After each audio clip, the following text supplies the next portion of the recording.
Now, the illusion of time. We say good evening to you all. Please give us a moment, Jack. Yes, Judge. Good evening, and how are we this evening? Fine. Good, I'm glad to hear it. So, tonight we would like to discuss with you an item perhaps that you might or might not consider to be important, and this is, of course, time. Time is an illusion. Although you experience the mechanics of time through the avenues of your mind and your physicalness, in so much as that it appears as though the physical body does, through the course of time, age or progress on. But I must advise you that the grand play, in and of itself, is totally an illusion itself. It is an avenue whereby you can have the opportunity to experience total individuality and separation. Although this too, in the illusion itself, is merely a tool which the being or the soul uses to pass through or have experience. Now, all of you know or have the experience of time, yes? Now, we will try to illustrate to you very briefly here in our beginning one example of the, shall we say, the silliness of it all. Now, does anyone know what time it is now here? 8:23. It is 20 minutes after 8, and that is a fact, yes? Yes. Now, let us go on a little journey, if you will follow me, and we're going to jump in an imaginary airplane, and we're going to fly to Chicago. What time is it in Chicago? Now. It is 11 o'clock. Seem to have a problem. Well, now we jump in our plane again, and we're going to go all the way to New York. It is 20. How can this be? This is all now, yes? It is 8 o'clock here. It is 10 o'clock somewhere else, and it is 11 o'clock. Now, let us jump in our plane and let's fly as far as perhaps London. What time is it in London? 5 hours from New York. But it is in the same now, is it not? Yes. And if we continue our journey all the way around, we come back around to where we started. Yet, we are all living in what we say are different time zones, but all these time zones are, unfortunately or fortunately, depending on your point of view, happening now. Now I ask you, what is time?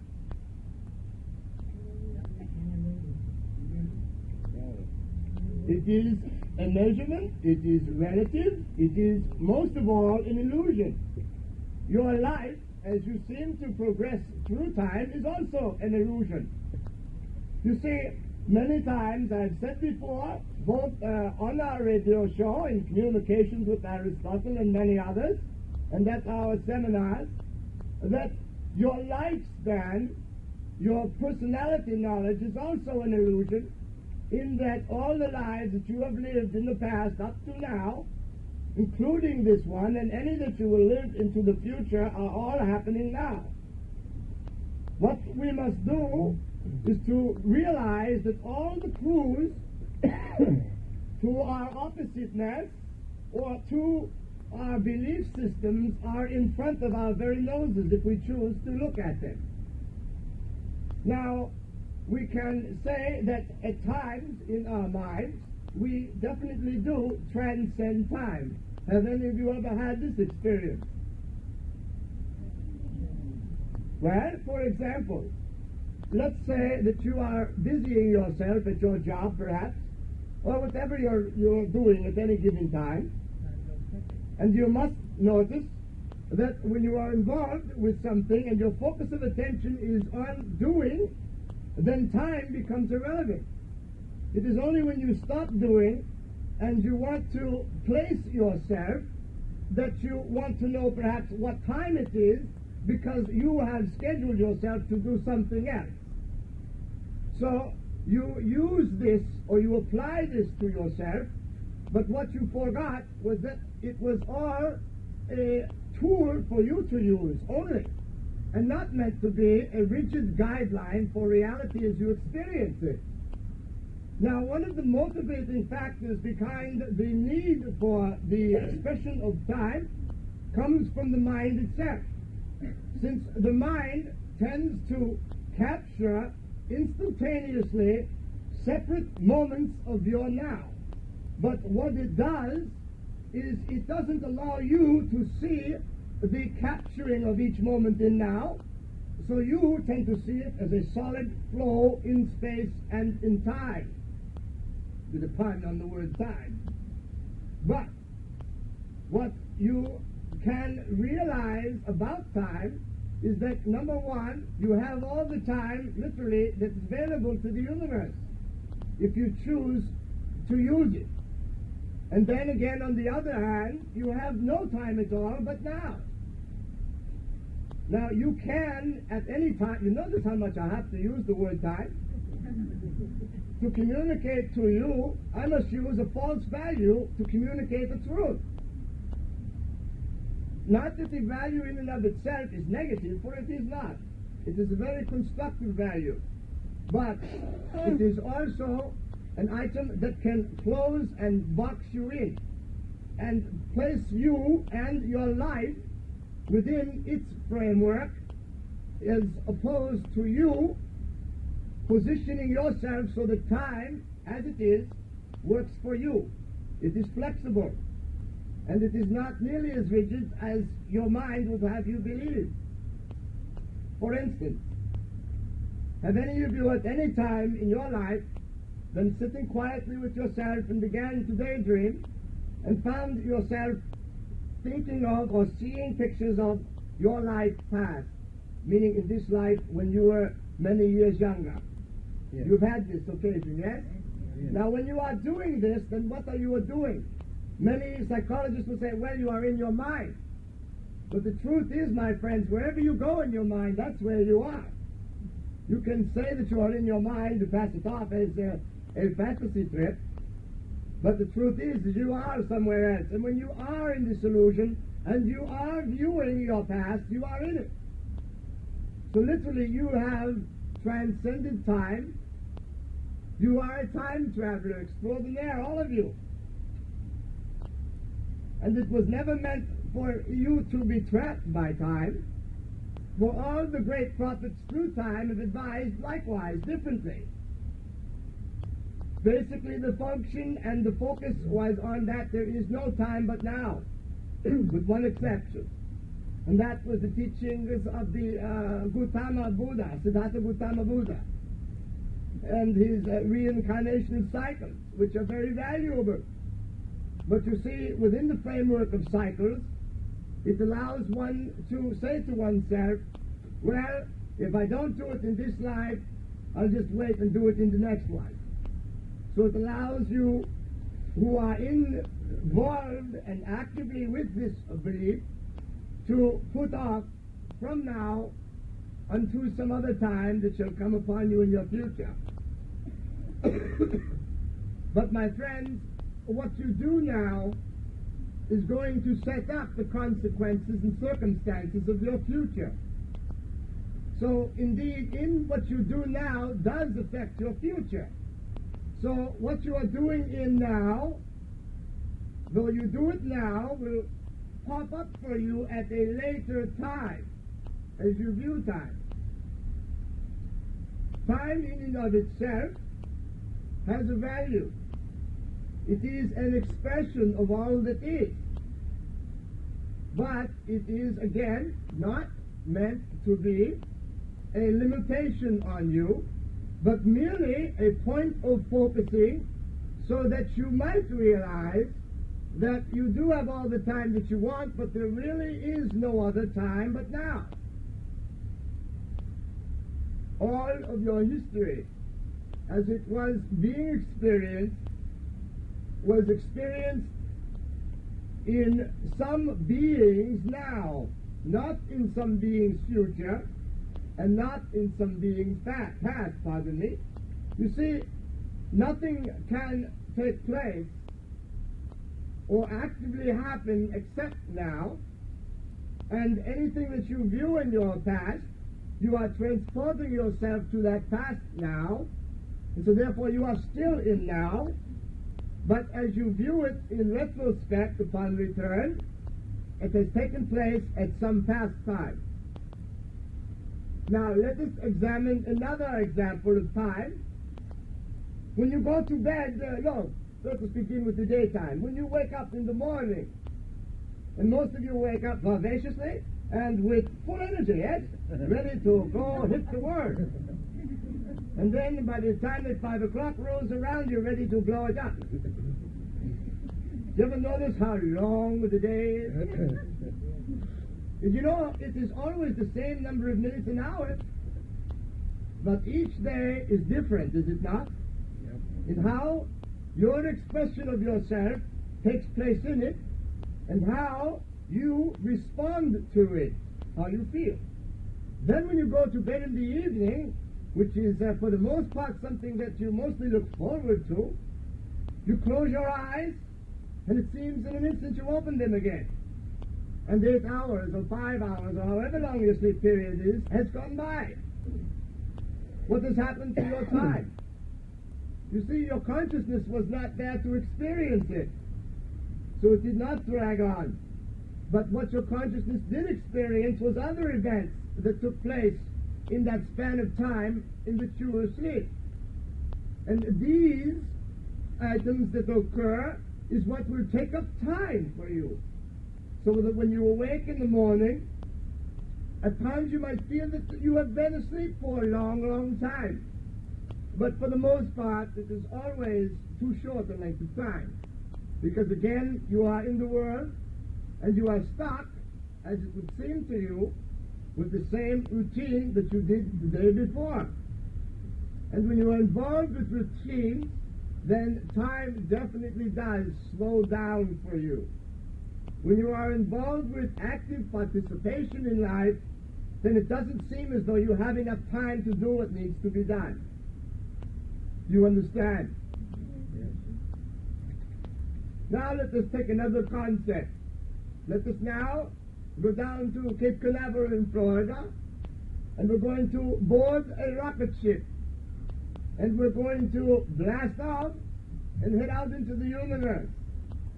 Now, as we go beyond the planets in our solar system to the furthest ones out, and we start progressing out beyond that, what happens to time? You are no longer subject to, shall we say, a rising and going down schedule by a clock, but more so by a biological clock, which is the only real clock that you can go by. All other clocks are indeed man-made, and they are reflections of an inner sequence, not an incremented sequence such as time, but a sequence of unfoldment, which is viewed as, shall we say, life, or consciousness in life.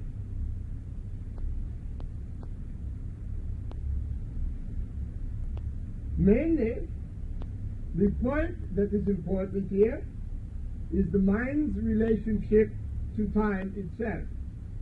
In that, the mind itself functions, again as we said, capturing moments of now and creating the pictures that you in turn view in your mind, and presenting them in such a manner as they follow a linear type sequence. When the truth is that it is not linear. It is from the center and goes out in all directions spontaneously. There is much confusion concerning lengths of time in the Bible. How long an individual lived, to say that they lived for 400 or 500 years. Now, were they referring to practical time years as you understand them now? Or were they working with a different framework for their time? This is not really important. What is important is that the mind made a relationship between itself and its environment. And this relationship is indeed a good one, because in one sense it does tend to put an imaginary end line or goal, shall we say, in your life frame. And within this life frame, you have the ability to choose whether or not you are going to accomplish that which you, with emphasis on you, chose to attempt to experience in this particular physical incarnation that you are involved with now. It is always a subjective analysis that deals with time.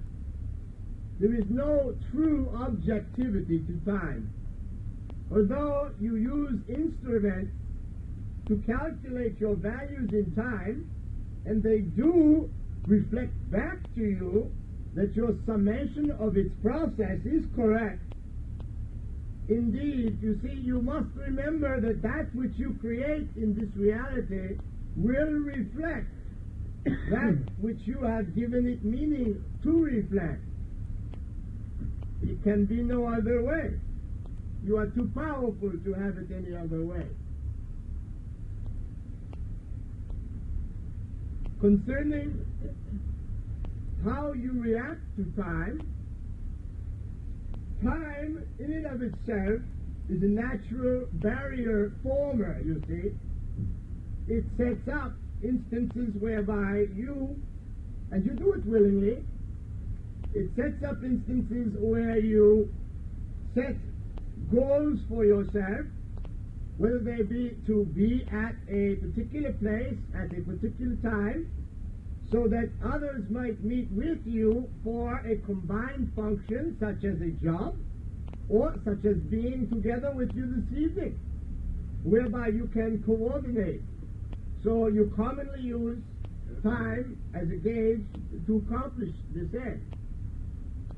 But you must understand that because you use time as a tool does not necessarily, establish its truth or absolute truth in reality, in which it has no truth, my friend.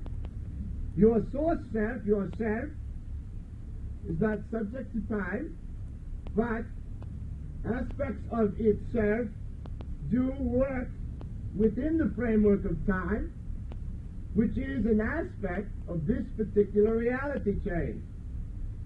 There are other realities where time is not considered, and that experience is not gauged by a linear concept or process of experience, but more so by an instantaneous, shall we say, revelation-type atmosphere, where you receive all the information simultaneously and use it simultaneously, where thought would be considered a very slow process. And as you know now, from your science, it tells you that it is indeed quick. You think very quickly, and your mind reacts very quickly. However, whether or not you react to your mind very quickly is another story, my friend. Science will tell you that everything, every event, every action in space must consume time. This is true, given that you accept the reality of space. Now, space and dimensions in and of itself is a combination of time and movement. Let us, for instance, take a dot or a point in space. It sits there by itself and does nothing until it is moved through time. And, for example, if we take this point in space and we move it over one point. And we continue this process, and as we continue, what we eventually end up with is a line. Do you picture it? From point A, the starting point, to point B. You follow? But in order to visualize this line, this point had to move through space and time to be manifest. Now we have one dimension. Now let us take these 2 points in time that have moved through space, and let's move them through space this way. Now what happens? We've got the second dimension. We've now created a square. Are you following me? Now it can only happen through movement. You ever notice the planet never stops moving? The sun never stops rotating around itself or revolving around itself? Nothing ever stops moving. If it does, the illusion stops. Because it is points in space moving through time or through the lens of your projector that allows you to capture the image. Are you following me? Now let us take our square, which again is nothing more than points moving through space in time. We move our square. Now what do we have? 3 dimensions. 3 dimensions. We actually have the 3rd dimension. Now, my friends, take that and move it through space and time, and you've got your 4th dimension, etc., etc., etc. Do you follow? Yeah. It all works with points moving through space and time. That is all. Now, remember again that space and time are both viewed through the auspices of the senses. And the senses are geared toward receiving specified impulses and rejecting others. Your own science will tell you that your eyes cannot see certain wavelengths of light. So to your eyes, the truth is they do not exist. So it will not reflect them to your mind. Your mind, in turn, will accept what the eye tells it and establish a belief about it, when in actual fact it is not true. It is not so. Now, if we take what we've got up to this point, we start to see the relationship between space, points of now, and time. Now, if you were able to view simultaneously all the points in time and in now, you would not see a line. You've heard the phrase, there is no such thing as a straight line? It is true. There is not. As a matter of fact, there is no such thing as a line. The side of a house is not the side of a house because someone draws an outline to it, my friend. That house is moving through space and time. Those points that compose that house, the points, my friends, can be viewed as atoms, if you want to understand it. They're very minute, and they move at fantastic rates of speed. Your bodies vibrate with fantastic rates of speed.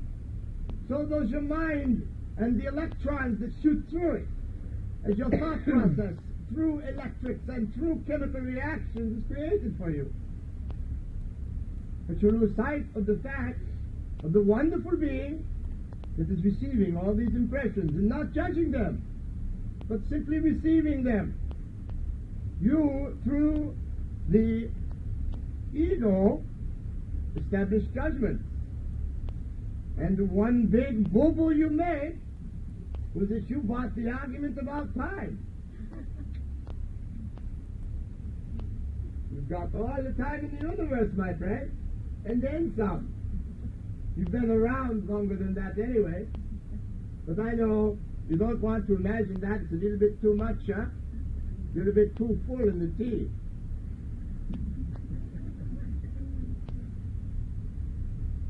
What length of time does it take for one to experience love? Does anyone know?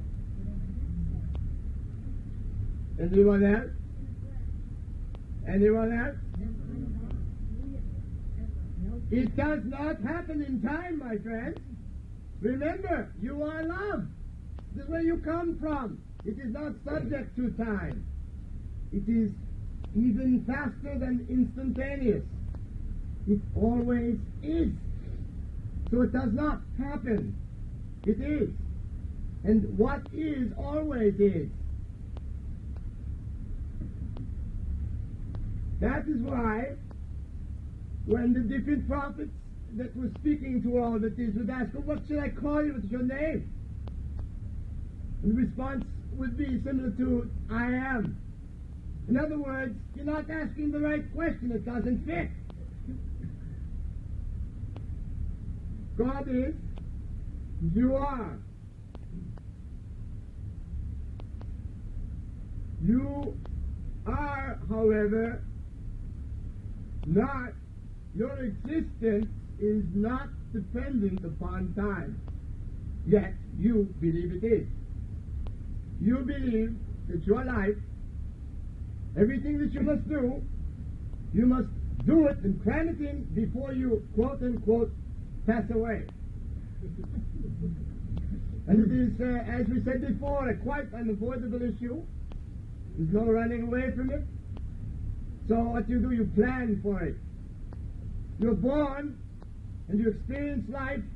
The next thing you find yourself doing is thinking about when you're going to leave it. Every day, concentrating, whether consciously or subconsciously, on how can I avoid killing myself today. You may not think you do, but all your actions, or quite a few of them, shall we say, are geared towards this point. How to stay alive in a world that seems ready to snap you at any instant.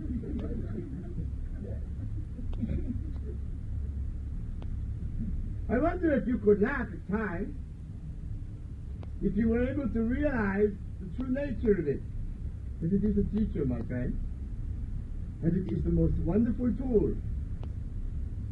But you must know how to use it. You can stretch time. You can narrow it in.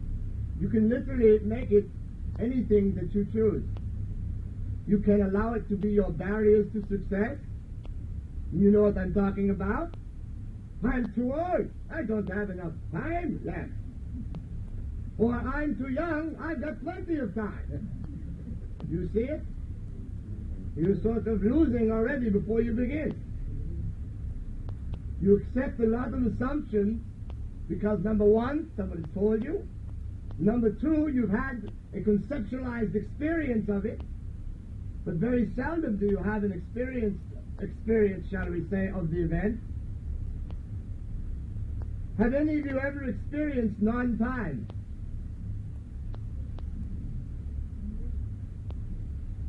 I can't hear you.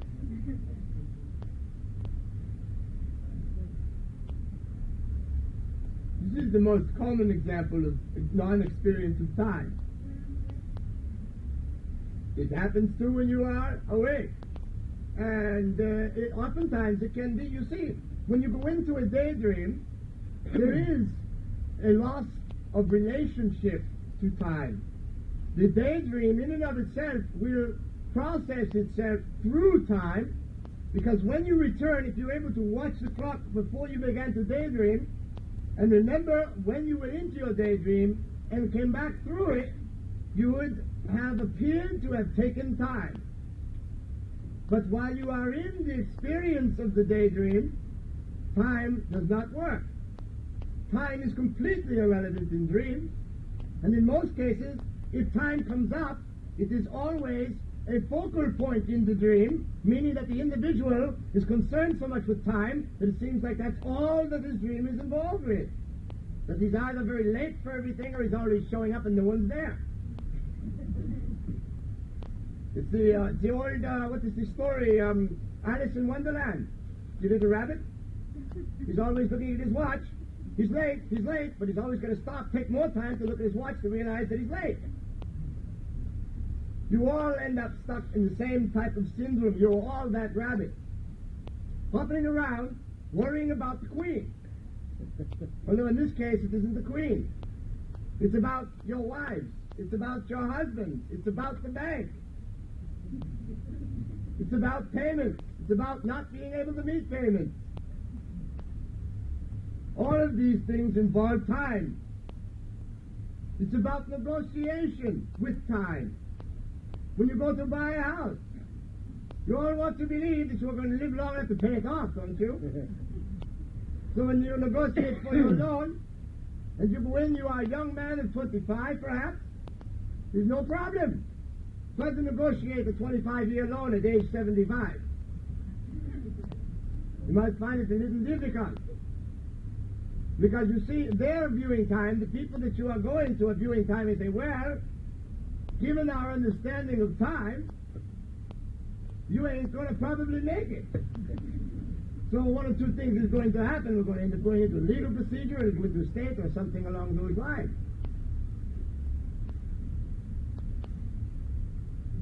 How about the length of time that it takes to think? Does the thinking process take place in time, or is its reflection, or that which you hear in your mind, take place in time? Does anyone know? Anyone else?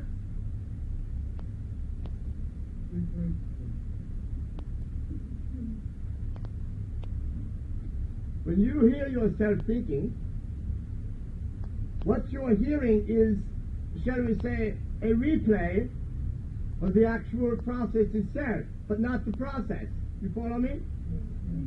It is always in retrospect that you hear your thoughts. You see, your thought has already happened. Then you hear it. It appears, that's right. It is like a recording. You see, the actual event has happened. And then now the bleed through is your thought. It is in the same way the relationship between the ego and the self. You see, the self is in constant communication with the ego. But the ego is that which differentiates and decides what information is going to let you be privy to. Aren't you lucky? And you are the one who is responsible for how your ego functions in space and in time. Your physical bodies, as you know them, are also subject to the same laws as we discussed them earlier concerning points in time. When you move your arm through the air, as I am doing, you see it as motion. But what is actually happening is that points are moving and atoms are changing places. Do you understand that? In other words, my hand is here too, but it will not become manifest till I move up there and the atoms assume it. Take on its characteristics. You following me? It is a very difficult subject we're in now, but I want to say it in such a way as you will understand. So when we make the phrase that you don't have to worry about time, you've got nothing but time, you'll understand it. But on the same token, the other side of the coin is that you have no time, so you might as well do it now.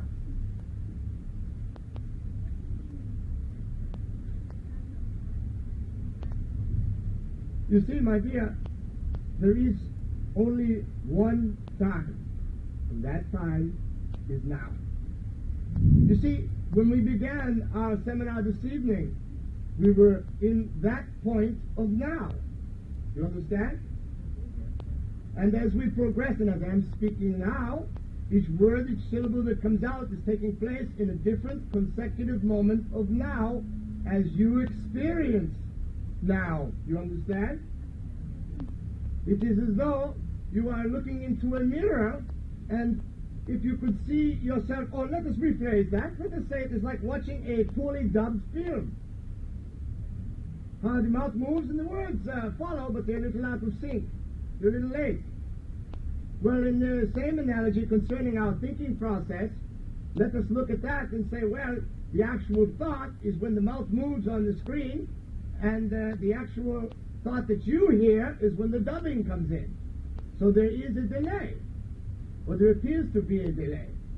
But in fact there is not, because it is only due to your recreation of it that there is any delays whatsoever involved.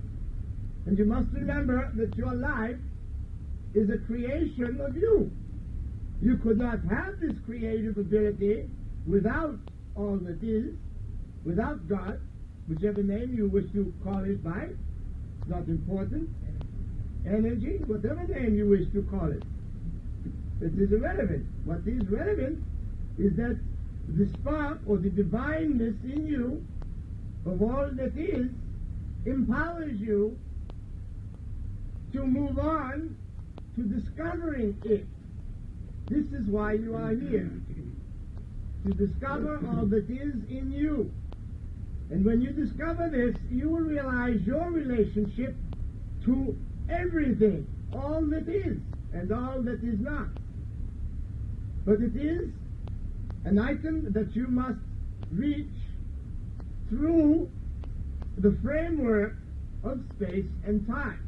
For that is, or it is the basic construct behind this particular reality level, or chain, or cycle, whichever you wish to refer it.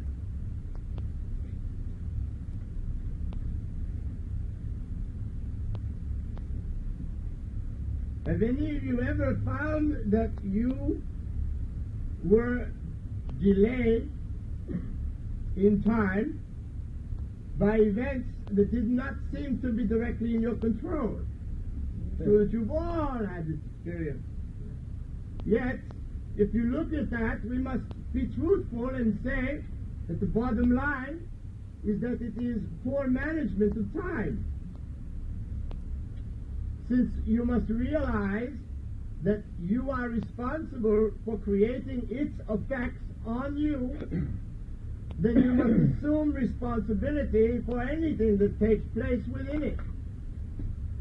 For instance, if you knew that you had to be at a particular place in space, and you knew that it took approximately this many moments of now to get there, or minutes, or seconds, or hours, and you know in your mind that if you don't leave by a particular point in your time, you will not achieve it, you will be late. But how many times do you always want to shorten that? When you leave 15 minutes late in your time, and all your thoughts are about, I'm not going to be late, I'm going to get there. And what happens is, you go down onto your freeways, and everyone else on the freeway is saying to you, you're wrong. You're not going anywhere. And you'll sit in your cars and you will tap your steering wheel and you will try to move left and right. You know, Thomas, he saw a sign on a car one time, and it quite humored him. And it is a good example. You see, the bumper sticker read, "Watch out, I drive like you do."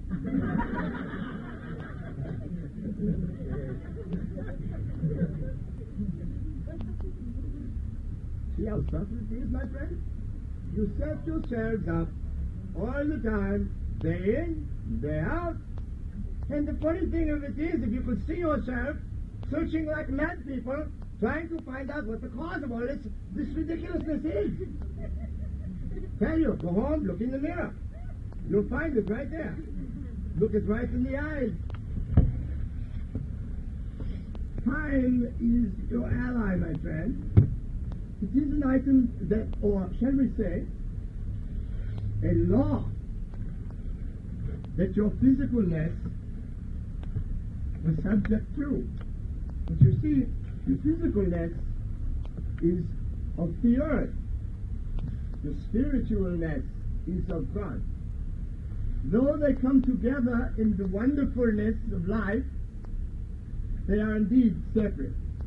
That which is of the earth shall fall back to the earth, and that which is of the spirit shall go back to the spirit. And that which is illusionary, such as space and time, shall disappear in reality. And that which is reality, which is spirit, shall remain. For all time, you get the point?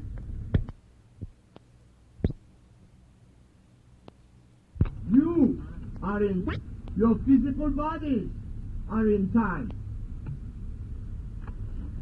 But even this, my friend, can be dealt with. You see it around you. Many examples of individuals who seem to defy the laws of time. People that are, shall we say, perhaps very physically healthy at age 90, when normally at such an age, given the normal beliefs about time, you would be worn down. You see, my friends, that which you believe is what you will manifest. And if you believe time is about aging, then how can you not help but age? But if you believe that time is a tool whereby you can discover yourself, and in the process of discovering yourself, that your physical body becomes vitalized and energized by you as it should be, that the effects of time and space, though they be present, will not be as rigid. For you see, time is flexible, space is flexible. There is much you can do with it, if you know how. But before you can know how, you've got to realize where the responsibility for learning it begins. And it begins with your realizing that you accepted the laws of time when you came into this reality. But you also accepted and forgot that you accepted it, that you can be the master of space and time if you choose it. Time has no meaning except to those that would create its meaning within themselves, and to those that would allow this or these instants in time to rule them instead of them being the ruling factor in time. Then they would realize also that that which keeps them stuck in their present situation is also very related to this very same belief pattern, whereby that which you see and realize through your senses becomes the truth for you. You are not your thoughts, my friend. You are not your egos. You are definitely not your body. You have bodies. And you're not your mind, though you believe you are your mind. You know, I like to say this, it seems to illustrate the point quite graphically at times. That is when I talk with individuals, beautiful people, my words, and your mind is chitty-chatting away with you, and you're judging it and filing it away, and putting it here and putting it there, and do I like that, or what's that? We'll put that over here, we don't understand that, and we'll, oh yeah, we can agree with that, so that goes in this column. And oh yes, and oh no, and listen, oh no, I must laugh, oh, that's funny. See, this is you, my friend, yes? No, it is not. Said it a lot, I'll say it again, my friends, if that is you, who's listening to it? If the little voice in your mind is you, then who's taking the time to listen to that little voice? That's you. You are the place where all that happens, you see. You're actually quite empty. And what you're filled with now is illusion.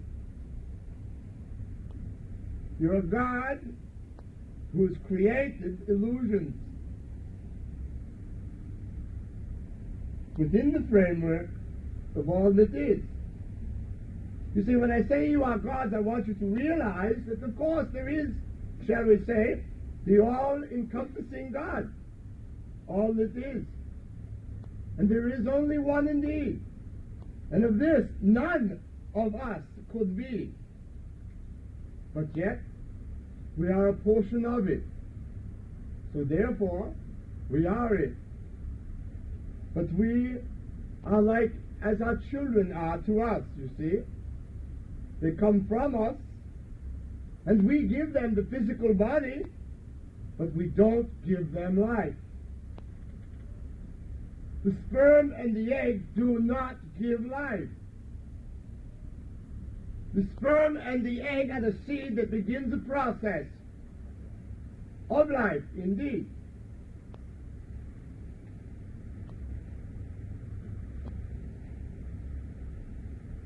The sperm and the egg separate can do nothing. But once they are joined, then a being physical is created.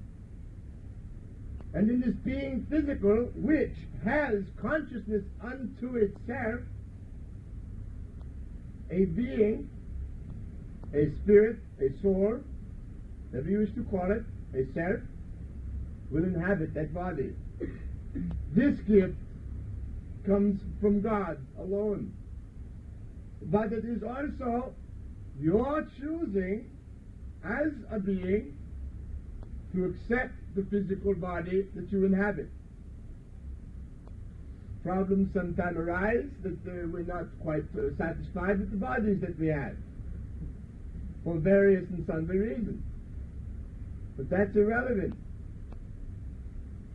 The need to overcome the physical is absolute because it is your nature. If you're always wondering why you're scratching your head, wondering why the world is the way it is, my friend, because you've made it that way. You, through your experience and your activity in space and time, have contributed to the whole. And every aspect that moves an inch moves the whole. It can be no other way.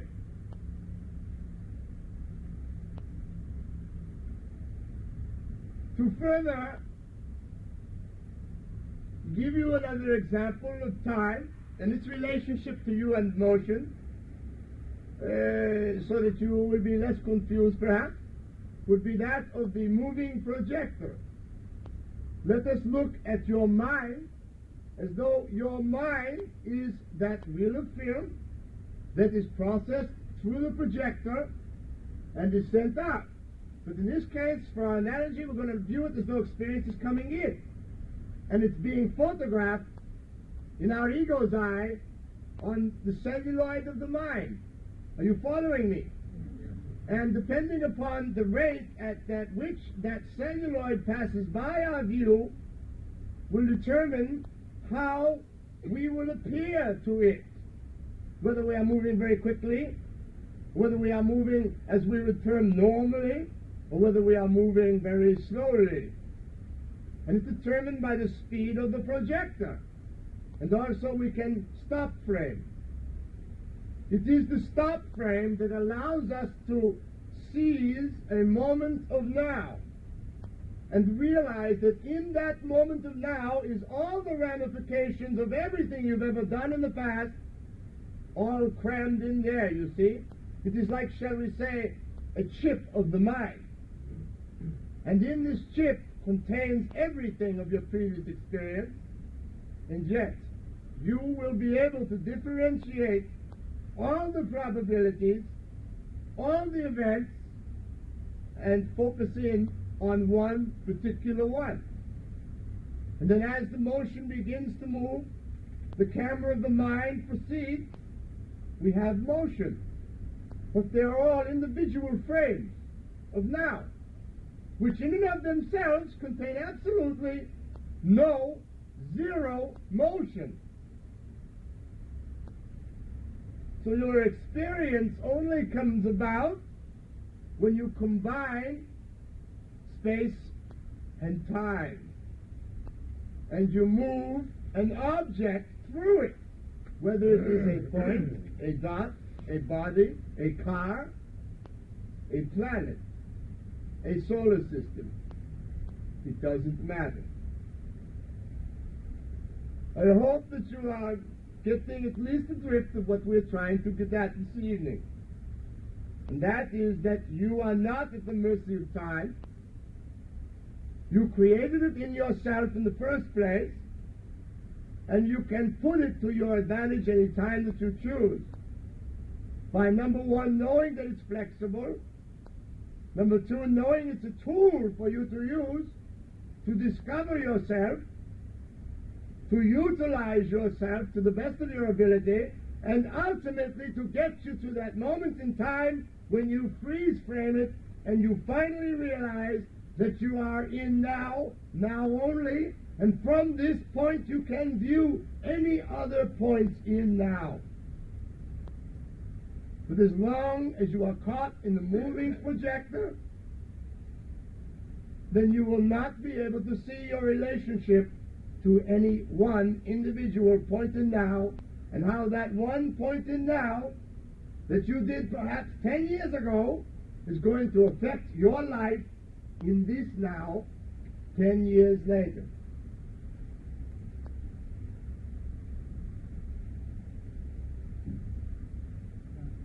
Speaking of meditation, Pardon me? are you speaking of meditation when you speak of the now? I am speaking about now. Are you in meditation?